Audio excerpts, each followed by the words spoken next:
think preprints have merit in that they kind of expedite access to research and findings, and they permit greater scrutiny and amendment before reaching peer review. However, it does mean that potentially false and untrustworthy findings could make their way into the public discourse. That is, scientific claims could become widely circulated before having been subjected to sufficient and kind of regimented scrutiny through peer review. So preprints can be useful and beneficial, and I think they have some merit, but we should tread cautiously. They certainly should be identified as unvetted, and this point should be emphasised and driven home.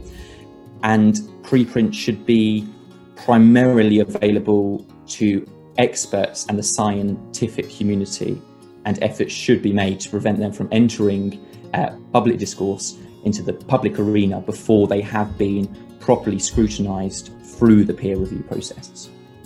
In an ideal world where the peer review process does not take months or years, and where all peer review journals are open access, preprints would not be needed.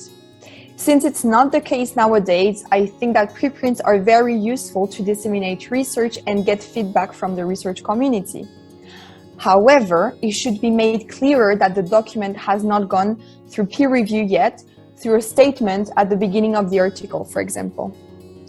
Where preprints are of broader public interest, I guess COVID being the obvious example, I actually thought journals and journalists did quite a good job of highlighting that this science hadn't necessarily gone through all the normal checks and balances, what those processes normally are and why they're a bit cumbersome. So they were expedited for the purposes of this kind of groundbreaking research and the pace of research we've seen over the last couple of years.